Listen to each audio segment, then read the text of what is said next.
कहते हैं यूपी की सियासत के इलाहाबाद हाईकोर्ट के आदेश के बाद में अब यूपी सरकार जो जातिवाद है उसके ऊपर चोट करने जा रही है, क्योंकि रैलियों के दौरान अब जाति लिखी नहीं जाएंगी। इसके अलावा एफआईआर और अरेस्ट मेमो पर भी पाबंदी लगा दी गई है कि उसमें जाति मेंशन नहीं किया जाएगा। बहुत अहम फैसला है, क्योंकि अक्सर आप देखते होंगे कि यूपी में गाड़ियों के पीछे जाति का नाम लिखा रहता था, लेकिन अब इसके महिमा मंडन पर भी रोक लगाई जा रही है। सबसे बड़ी बात है कि यूपी बिहार को लेकर श्रुतिका कहते हैं कि यहाँ पर जाति है कि जाति नहीं, लेकिन अब सरकार की तरफ से बहुत अहम फैसला लिया गया है और जाति आधारित रैलीज पर बैन लगा दिया गया है। बिल्कुल, जाति आधारित व्यवस्था पर चोट करने के लिए ये बड़ा फैसला है। आपको एक रिपोर्ट दिखाते हैं। यूपी सरकार ने जाति आधारित रैली और कार्यक्रमों पर पाबंदी लगा दी है। इसके साथ ही अब पुलिस एफआईआर, अरेस्ट मेमो, सार्वजनिक जगहों और सरकारी डॉक्यूमेंट में भी किसी की जाति नहीं लिखी जाएगी। इलाहाबाद हाईकोर्ट के फैसले के बाद यूपी के मुख्य सचिव दीपक कुमार ने शासन की तरफ से यह आदेश जारी कर दिया है। निर्देश के मुताबिक सोशल मीडिया, इंटरनेट पर भी जाति का महिमा मंडन या नफरत फैलाने वाले कंटेंट के खिलाफ आईटी एक्ट के तहत कार्रवाई की जाएगी। एफआईआर, गिरफ्तारी मेमो और चार्जशीट आदि दस्तावेजों से भी जाति का उल्लेख पूरी तरह से हटा दिया जाएगा। आरोपी की पहचान के लिए पिता के साथ मां का नाम भी लिखा जाएगा। राष्ट्रीय अपराध के crime criminal tracking network and system में जाति वाले कॉलम को खाली छोड़ा जाएगा। इस कॉलम को डिलीट करने के लिए एनसीआरबी को पत्र लिखा जाएगा।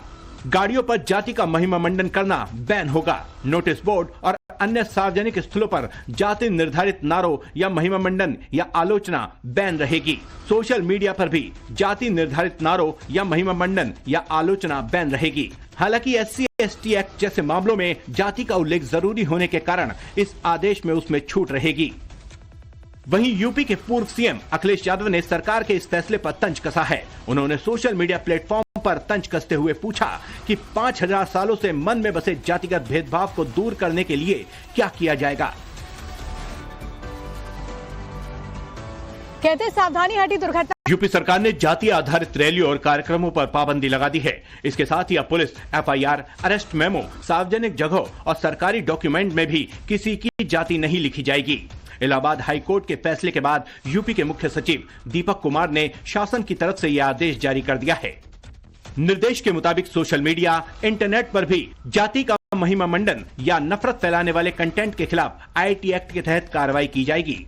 एफआईआर, गिरफ्तारी मेमो और चार्जशीट आदि दस्तावेजों से भी जाति का उल्लेख पूरी तरह से हटा दिया जाएगा।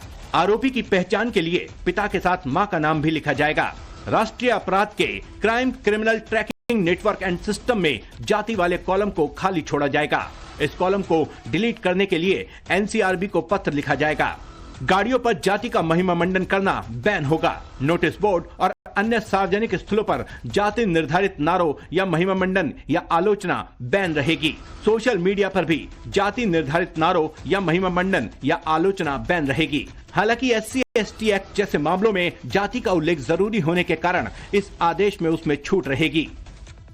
वहीं यूपी के पूर्व सीएम अखिलेश यादव ने सरकार के इस फैसले पर तंज कसा है। उन्होंने सोशल मीडिया प्लेटफॉर्म पर तंज कसते हुए पूछा कि 5000 सालों से मन में बसे जातिगत भेदभाव को दूर करने के लिए क्या किया जाएगा। कहते सावधानी हटी दुर्घटना।